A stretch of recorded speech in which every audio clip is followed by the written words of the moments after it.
Hello and welcome to the Leading Communities podcast, brought to you by Aspire for You CIC, Ideal Directions Marketing and hosted by That's All Media CIC. This podcast has been put together to help community leaders learn from proven leaders from proven organisations. My name's Marianne Delaney and I'll be your host. In today's episode, we'll be focusing on the theme of policy. And to discuss this topic in more detail, I'll be joined by Tom McNeil, Policy Advisor for the West Midlands Police and Crime Commissioner and contender for the Police Crime Commissioner's role. Hi, Tom. Would you like to tell us a bit about your role and yourself and what you do? Yeah, well, first, thanks very much for having me on this. I really appreciate it. It's almost slightly embarrassing to think there'll be lots of people who really, really want my advice, but I'll do my very best to explain what I do. I've got a very lucky job, and it's a lucky job because crime is a serious issue which impacts nearly everybody at some point in their lives, or at least is a serious concern. And so to be given a position where I spend my working days really trying to think of solutions to that problem is a real privilege. And hopefully during this podcast I can kind of touch upon in a bit more detail what that actually means in practice. Okay, cool. I'm sure you will. I'm sure we'll find out a lot of information, which is great. Secondly, we're also joined by Ben Twomey, Head of Policy and Research at the National Youth Advocacy Service. So, hi, Ben. Thanks for joining us. Would you like to tell us a bit more about your role? Yeah, hi, Marianne. I work for the National Youth Advocacy Service as the Head of Policy and Research, which basically means that I'm in charge of influencing those that can make decisions about care experience young people. So the children we work with and the young people, they very often have found their views sidelined by politicians or policymakers historically, which has meant that the issues and the outcomes for those young people can become far worse. So my job is to make sure that not only do I take my brief, as in my boss might be the care experience young person, but they also direct the work and the goals that I want to achieve as well. So it's really important to have that lived experience feeding through into good policy. Brilliant. Okay, great. So there's a lot there to take on board, and you can tell the experience in the room is vast. We've also got asking the questions today will be Kit Shawande from Aspire for You. Kit, do you want to introduce yourself and let us know a bit more about you? Yeah, so we're Aspire for You. Aspire for You care about developing communities by mindset, financial literacy and employability. And our objective of being part of this podcast is to help convey the voices from the community and really just ask some of the questions that people are asking out on the streets. So certain weeks it will be the community members that will be coming through, and certain weeks it will be myself or one of the Aspire for You team asking questions on their behalf. So today is a good example of somebody in the community that is looking to really get some ideas and some answers around policy. So we've got Daryl Chambers from Empower CIC, and Empower CIC run a lot of martial arts and health and well-being experiences, mostly in Wolverhampton at the moment, but they will also be working in Walsall and other regions of the West Midlands. So Daryl, as the CEO, is a real advocate for working with young people and working within communities. But his question is, what should he and people like him know about how policymakers think? So quite a broad question, but he'd like to know, when it comes to working with policymakers, like how do they think about the world? It's actually quite a complex question because on the one hand, you've got how lots of policymakers actually do think, but then on the other hand, you might want to ask, how should they think? And I don't think it's fair to say that the world of policy is filled with lots of people who are perfect and necessarily the way it should be going forward. Notwithstanding that, I do work with lots of people I really admire. So touching upon the things that I think are really key, you need people who actually think about the practicalities of the real world. So it's all very well having big strategic visions. For example, it could be, we recognise now in society just how important good mental health is and how it probably isn't supported as much as it should be. Mental health services probably aren't funded as much as they should be. And it's very well to come out with that as a strategic vision to improve that. But then you do need other people who are really going to think, okay, well, what does good mental health support actually mean in practice. Now, it might mean lots of counselling, or it might mean other kind of medical support services. I don't know, I don't have all the answers, but you need to bridge the strategic direction with specifics. And then another huge component to that is policymakers should be thinking, and some people are really superb at this, and some of my colleagues are fantastic at this, how are you going to advocate for that? Because you might have this great strategic direction, which most people would agree with. You might even then have the specific ideas about how to bridge that gap, but how are you going to communicate that to the rest of the world? And the rest of the world means the public, but it could also mean central government, it could mean local government, it could mean charities, it could mean businesses, and often you will need them in order to make it possible. So you've got lots and lots of different skill sets that you need. Sometimes somebody will come with a little box of tricks where they kind of present all of them to you. Sometimes you need people who are really specialist at some of those things, and that's when it's about really building an excellent team, a diverse team with diverse skills. So getting people together and communicating what they can do best. Well, really, or... I mean, I'm always obsessing over the specifics of an idea. What are we actually going to do next? But in terms of strategic direction, it would be ridiculous for me to think I could do all that on my own. And so I only get that through either somebody who perhaps, or some people who have loads and loads of experience. You know, they've literally been on the earth longer than I have, and so they have a greater understanding about the complexities of society. Or I might simply not have known something was a problem until I went out into local communities. If you look at something like female genital mutilation, that is a complicated issue. And if I'd have just been sat in an office on my own thinking about crime, watching the crime statistics roll in, that wouldn't have been an issue that came to my attention. So I could have had all the great specific policy ideas in the world. None of them would have been to deal with that problem because I wouldn't have been listening to the other voices. And some people who work in policy are exceptional at knowing what they don't know and going out and getting that guidance in order to have strategic vision. I think the people that work in policy or make policy, just to go back to basics, are human beings, and they have a very limited amount of time often to solve very big problems. And one of the things that the way that they think is that they will see themselves as the good guy, usually, or the good woman. And that's a really important way of thinking, because often if you're on the outside of politics or policy, you can find yourself very frustrated, and you start to think that they might be the enemy. They might not care about, for example, in my line of work, the children who we're aiming to support. But that's not often the case. They don't see themselves as bad or evil. And so what they really want is to achieve certain outcomes that they value and find important, so that they might put more emphasis on saving money. And that might be saving money for the taxpayer, so for other people. And they might put more emphasis on that than, for example, a youth centre or the martial arts course that you mentioned. And you need to convince them, often in their own language, what the best way of approaching the situation is. So the way that I see that is that while you can argue all day long about the things that matter to you, you need to approach them in a way that makes those things that matter to you also matter to them, and speaking their language. In this day and age, with local councils who've faced enormous funding cuts over the last eight or 9 years, with government that's continuing to have financial pressures, that language often does involve talking about costs. So that will be an element. Policymakers can't do everything because there's not a limitless pool of money, unfortunately. So it's often about making the case to them that solves many of their problems. So if they've got a problem with money, as pretty much every council in the UK currently does, then give them something that is value for money, that they can see the impact of it, that's worth every penny. And I think that's the way that I'd see them as thinking. And one of the things, Tom already mentioned it, is around knowing what you don't know, and people coming to you with a problem. Even better is people coming to you with a solution, an answer. A martial arts course, a youth centre, a certain project might be the answer that they're looking for to solve a problem. And because they're human beings, policymakers want help. They need help, in fact, because they can't come up with all the answers themselves.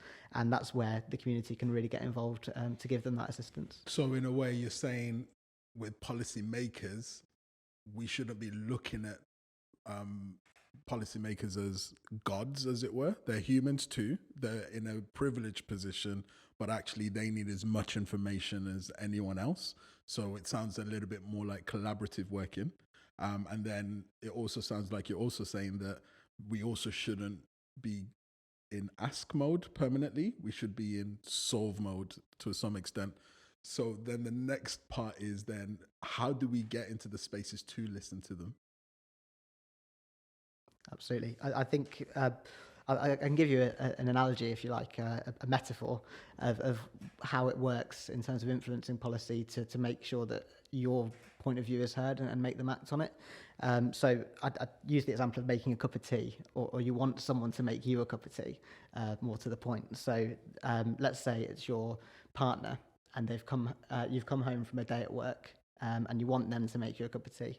And the cup of tea is your project that you want the council to fund, or it's your law that you want the government to change, and you need them to make it because you're not a legislator, you're not a councillor.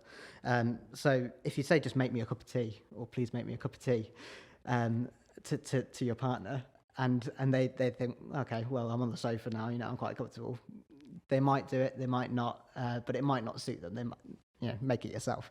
That's probably the most straightforward way. So people think if they just ask, it might not get through. What happens more often, though, I think, is when trying to influence politicians, there's kind of a very almost accusative approach often that says, one party or one type of politician or one council never does anything. So imagine if you go to your partner on an evening and say, you never make cups of tea, I've known it since before we met, and your family never has either. Now, for once in your life, would you just make me one? They're probably going to say no, because you've already got them backed against a wall. And that's what I mean about not making an enemy of the policymaker, because you want them, they're the ones with the power to fix what you want them to fix. So instead, if you came back from work and you said, I was in a meeting all day at Tom's office, and not once did he offer me a cup of tea, would you mind please making me a cup of tea? You've given that person, that partner, that politician or that councillor the opportunity to step in and save the day. So they know that you've had a hard day. They know that, for example, the children that don't have access to the youth centre have been left on the streets and are struggling. And because you haven't said it's their fault and they don't care about those children, because you've given them one of the answers of what they could do to help, then they have the opportunity to step in and make it happen. So I think it's really important about the way you ask and the way you frame it. And often, the best campaigns that I've seen have involved having, someone or an organisation that can be the organisation or the person that you're arguing against.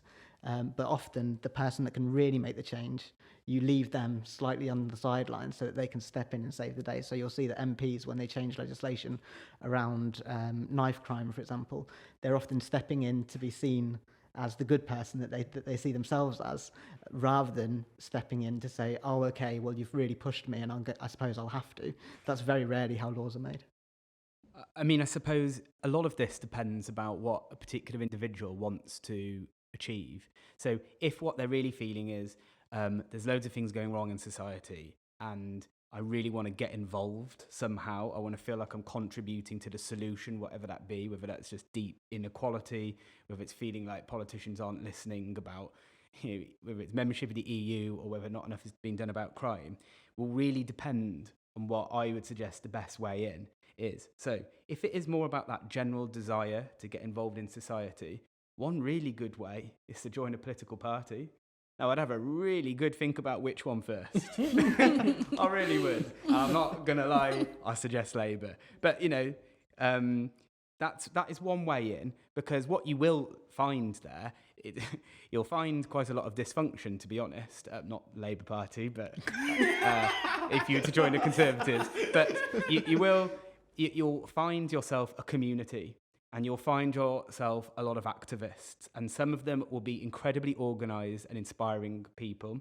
Some will be doing a lot of really basic campaigning work, but that does not necessarily mean not important. So you just find yourself a really diverse range of individuals, diverse in terms of what they're involved in, the extent to which it's diverse in other ways will depend on the party and where it actually is.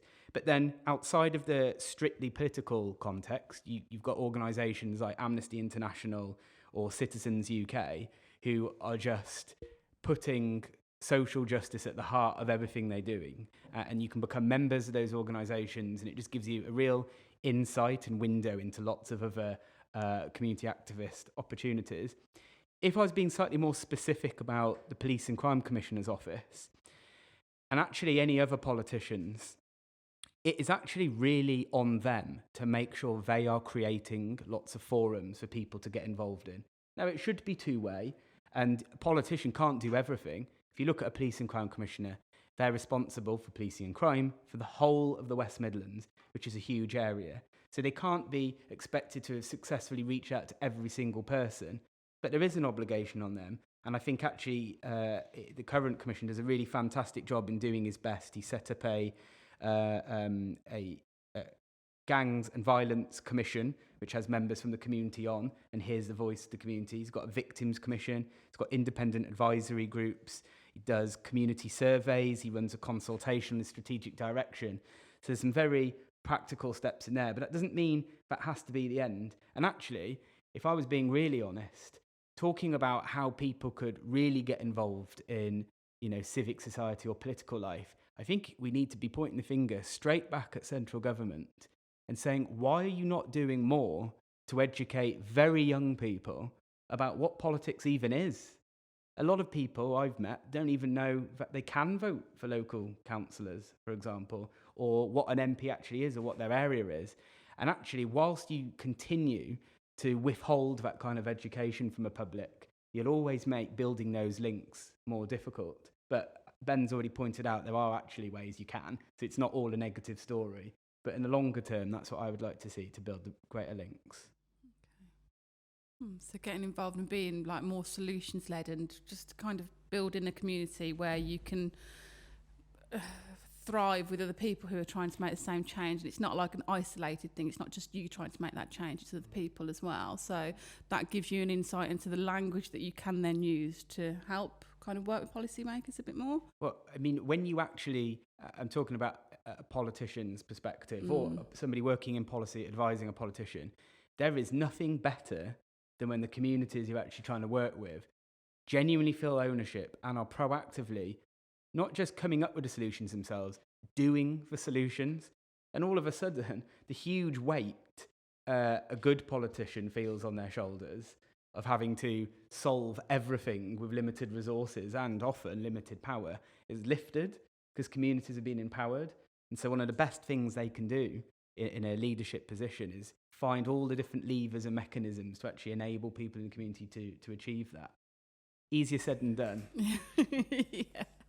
But it has worked, it has happened, and that's the thing, there are examples of that happening, and it's just about that power being given back and people taking it on board and just running with it, I suppose. Yeah, and making sure that really good practice. So we've set up the Gangs and Violence Commission because clearly there was an issue with youth violence and we want communities to help us come up with the solutions and then to help us decide on where funding should go.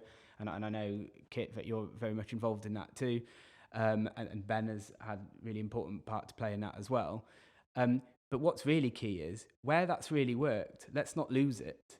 Let's not say, oh, well, the problem's getting better, or new politicians come in, or new policy officers and teams change. Let's make sure we really keep the memory of what's worked and then keep looking for how we can grow it and upscale it. And again, it shouldn't all be us.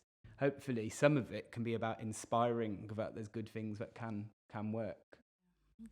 Sustainability to a degree. Yes. So, yeah. That was the cleaner way of saying it. Yeah. I wish I'd said that. No, your example was exactly right. It just popped into my head. So, brilliant. Okay, so Kit, are there any? Yeah. So earlier, Ben, you alluded to almost a style of storytelling, being able to frame your ask in an intelligent way to allow somebody to feel like the hero.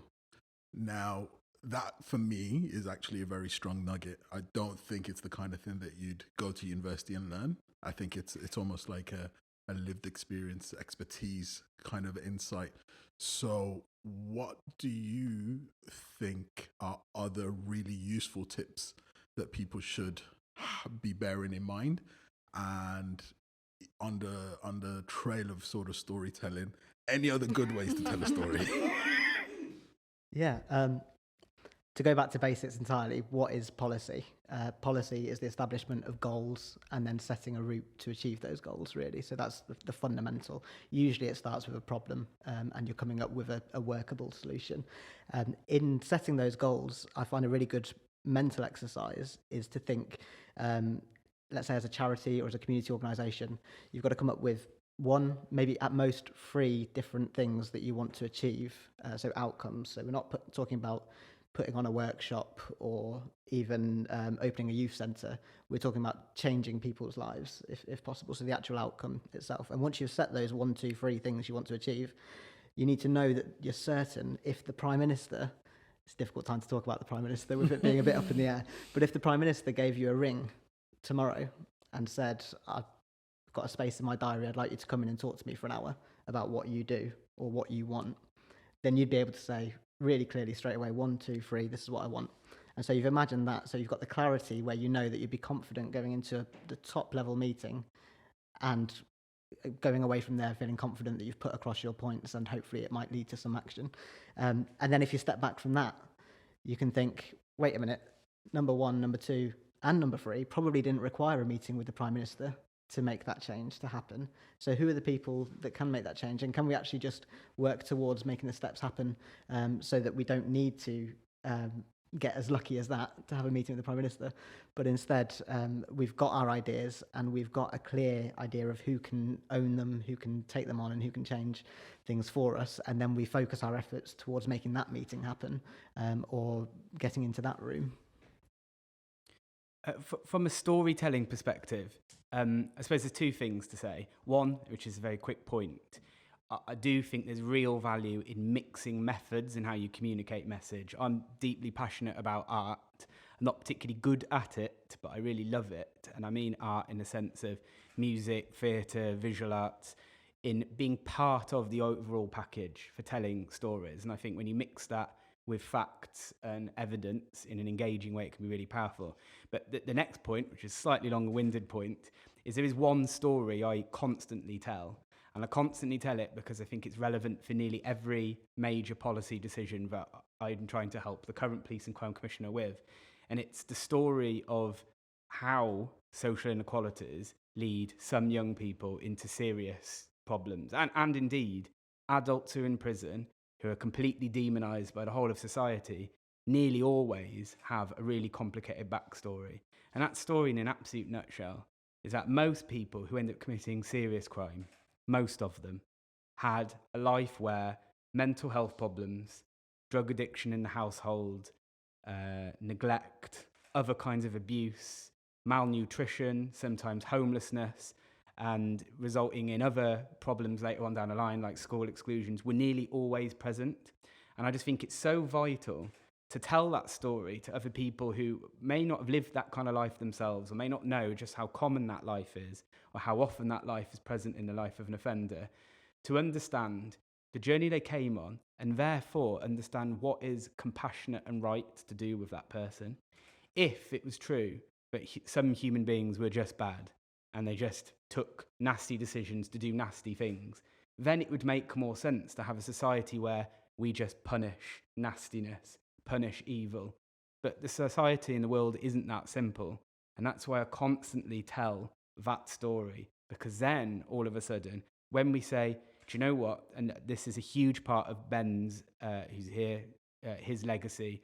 Then you start to talk about drug treatment for people who are committing offences due to addictions, rather than punishment for people who are evil. You start to talk about mental health treatment, rather than sending them to institutions that we know make mental health problems worse. And that's prison, in case that wasn't clear. So I think storytelling in that regard is really powerful, but it constantly needs refining, because a lot of people don't actually want to hear that story. It's actually more complicated, and people would rather, because everyone's looking for an easy answer, rather than something that's actually incredibly complicated and needs loads of societal change and investment. People would rather just think, actually, some people are just bad. So we still need to think, how do we tell that story in a way that is more persuasive than it is as things stand? Some really thoughtful points. I think the storytelling angle is a really crucial one for policy making and policy influencing. What Tom says is absolutely right, that you've got a number of different elements that often contribute to a person's experience and their life, and you can take that for the person that you're trying to advocate on behalf of, but you can also take that for the policymaker as well. You need to make those two experiences meet somehow. Sometimes that's getting them in the room together, but sometimes, I'll give an example, it's holding the hand of the policymaker and taking them on the journey so that they can really see what issues are affecting them. So how do we get them out of the office? Yes. So an example I'll give is there's a recent parliamentary inquiry into children missing from the care system, and NIAS, who I work for, provide return interviews for those children that go missing so that we can try and keep them safe and find out what happened while they were missing. In responding to that parliamentary inquiry, we took them on a journey essentially through the different types of reasons that children might go missing based on our data and what they've told us directly. We used the different evidence that we could find as well about the possible exploitation, county lines, child exploitation that happens. So we're bringing together evidence that's already out there, as well as new evidence that we know from the clients or the young people that we work with, which can be on a local level rather than across England and Wales as I work.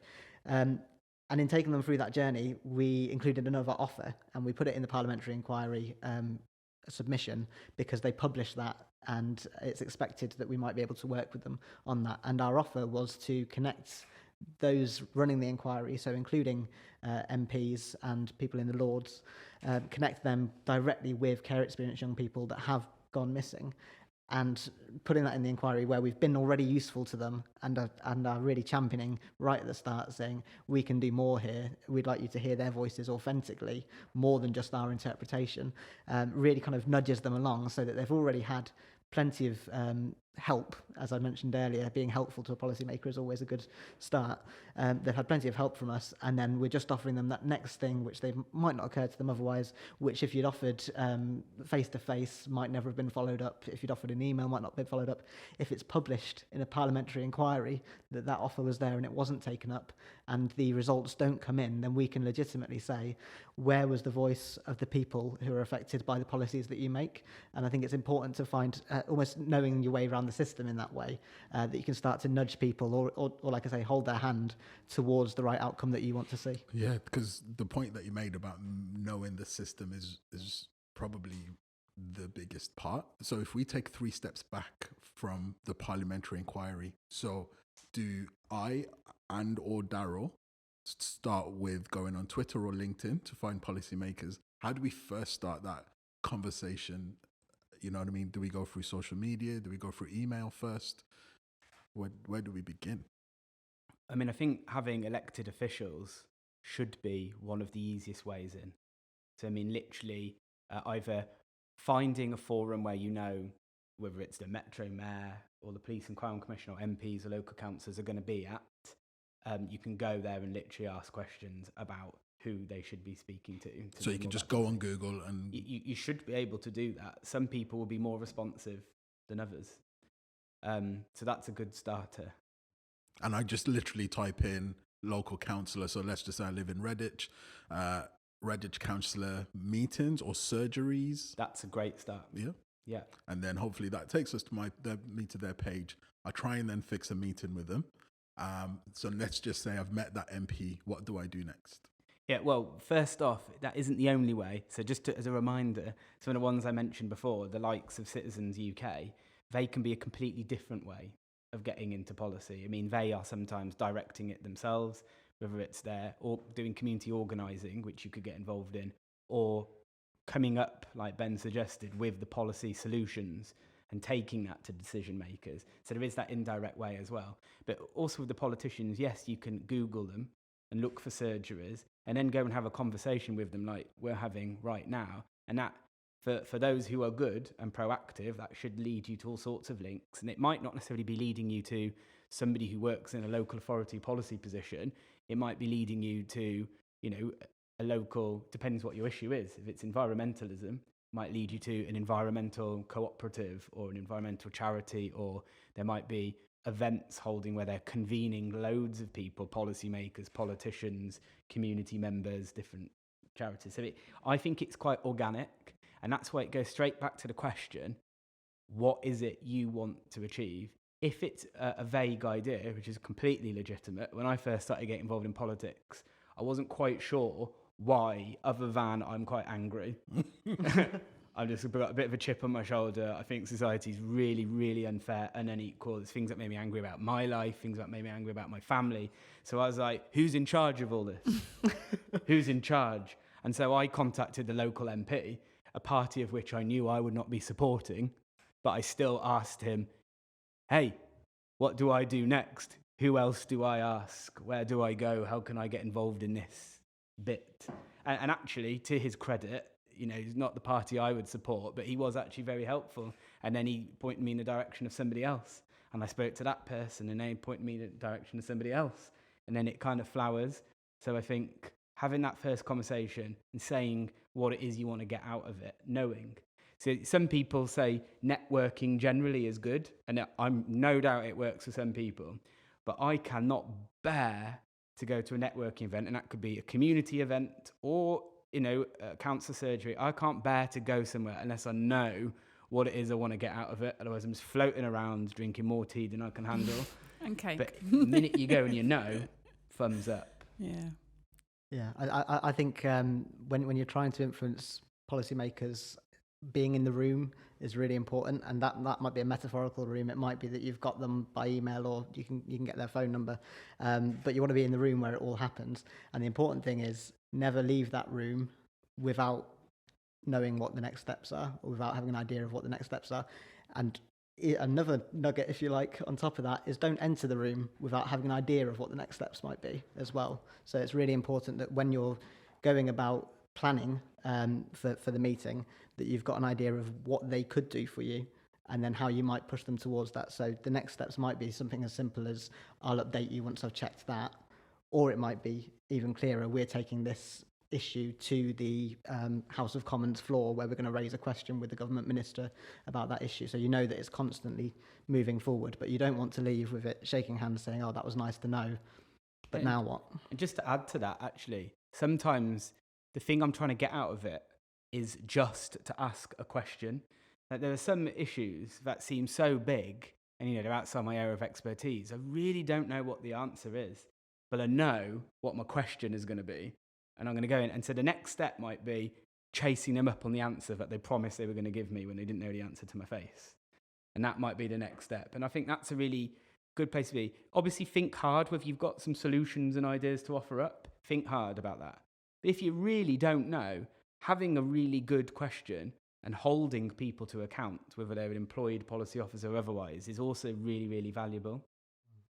It was an American policymaker, Bobby Kennedy, who I quite admire, as JFK's younger brother, and he used to say, some people see things as they are and ask why, others dream things that never were and ask why not. And so that's really about, you don't need the answers all the time, but at least ask why. And then if you can come up with some new ways of doing things, then absolutely drive and push it and be the leader in your community. Yeah. So what would you say to people that get disheartened? I mean, earlier you were saying that sometimes they might hit a brick wall and people aren't getting back to them. I mean, yeah, what would your advice be there? So I would say, on Earth, I'm not quite sure what the figure is now, but I think it's around 7 billion people. And many different countries, many different conflicts, many different environmental disasters. Finding solutions to the world's problems is hard. So you've got to have guts and energy and not expect things to change straight away. But I think the people who do keep pushing and don't allow themselves to give up at the first sign of a challenge, they're the ones who actually end up changing society.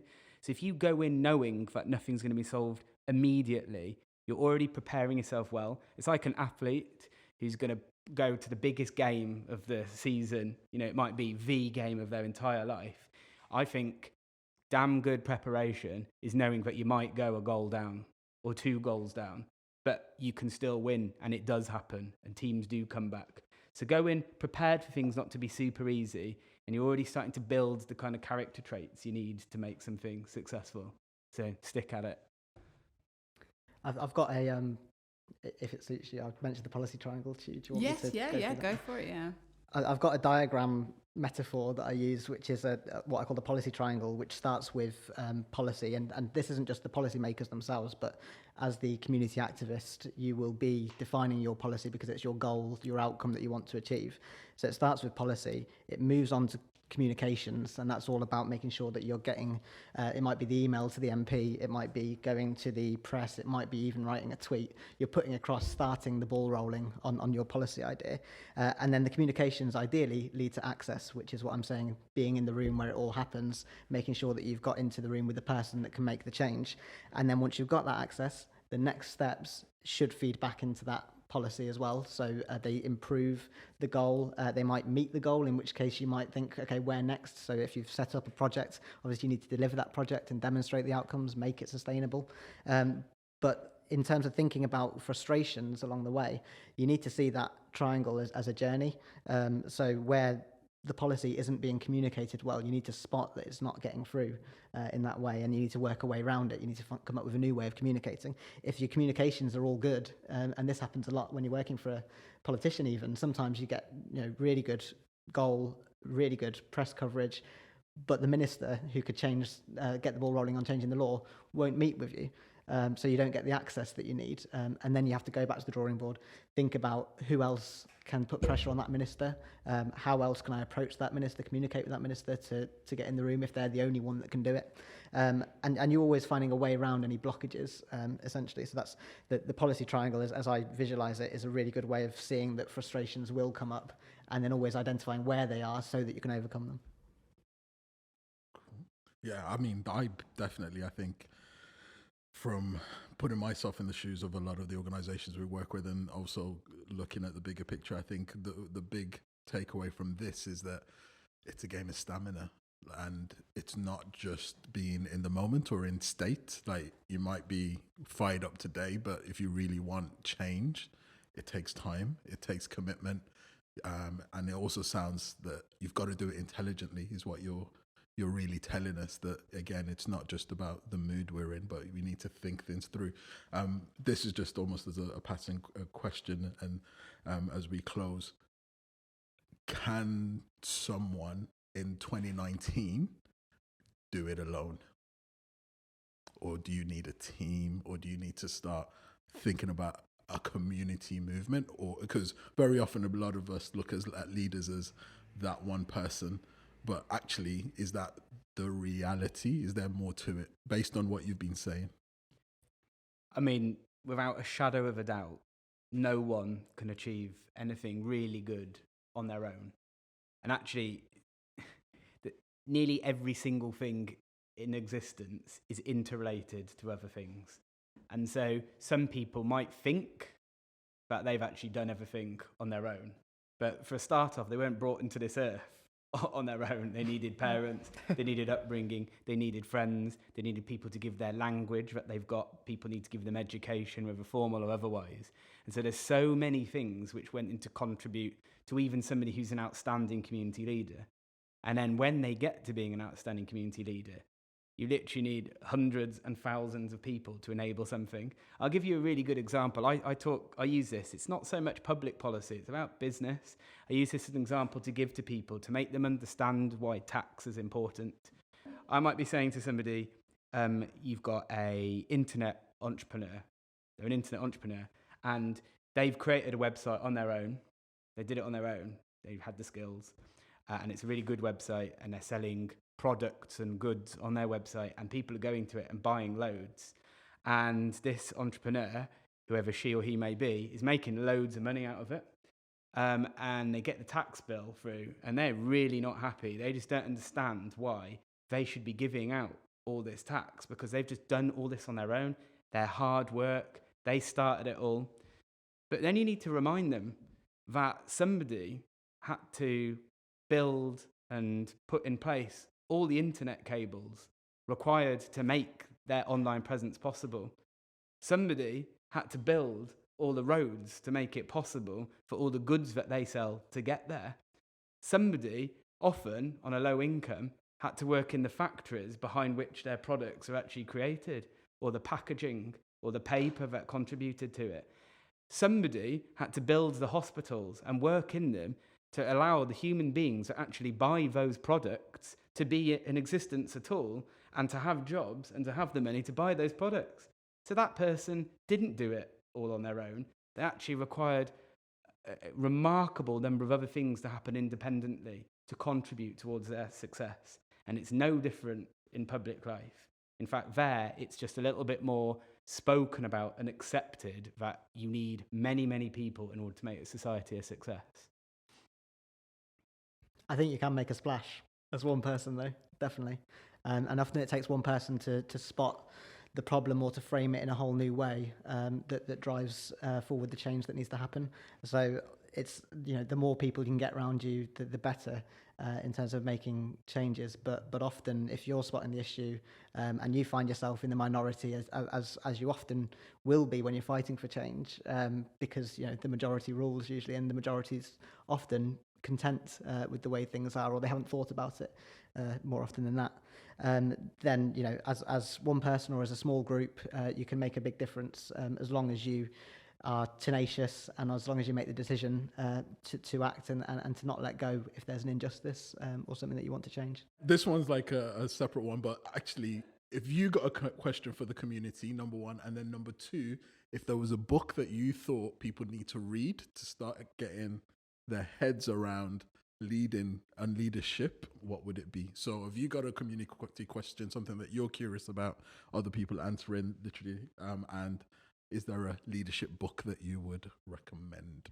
I would like to ask people how helpful they find it being contacted directly on social media about what people are doing. So if there was going to be a Facebook post or an Instagram post about the work Ben Twomey did in our office on drugs and drug treatment and what kind of system change, is that something people want to see, or is that level of engagement not sufficient for them? Okay, so you mean, do people want to actually see individual pieces of work that you're working on social media platforms, and do they want to give feedback to those pieces of work? So like consultations, basically. Are they open? Sometimes, we have lots of formal consultations, but sometimes you do just have to get on with communicating what you're doing. Otherwise, all you'd ever do is ask questions. Sometimes you've got to get on and do. What I want to know is exactly what you said. Is it interesting to people, and does it give assurance, and is it useful to see a little bit of depth by having targeted social media at them about that kind of thing? And book? I'm just about to look at the list of books I've recently listened to. I'll come back to you in about 30 seconds. And Ben? Well, my question, if I'm talking to the community that's listening to this podcast, I'd ask them, what is it that you would like to change? If you know what it is, and if you know which policymakers you need to influence, then what are you waiting for? Ooh. Ooh. Ooh. And book? A book I'd recommend is something called Who Moved My Cheese? It's not about cheese, as it happens, although I do love a bit of cheese. But it's a book that's about how to cope with change and deal with change, based on the fact that eventually, sometimes, whatever you want in life, your cheese, as it happens in my case and in the books, whatever you want sometimes runs out. There's not infinite cheese, and you need to go and find some more. So it's really about adapting and changing, and that's probably important if you're campaigning or if you're trying to get a project through, because it can be frustrating at times. You just need to be aware that you can adapt all the time. You can keep finding your work fulfilling, but it doesn't mean always plugging away in exactly the same way. So keep learning, keep striving for new things. So I've now looked at the list of books on my phone, and I've remembered one that has really influenced me in recent times. It's called Moral Politics, How Liberals and Conservatives Think. It's by George Lakoff. It's not exactly light reading. How do we spell Lakoff? Lakoff. Okay. And the reason this was really useful for me is it reminded me that people on the left side of politics, the Labour Party, we're always talking about social justice and inequality.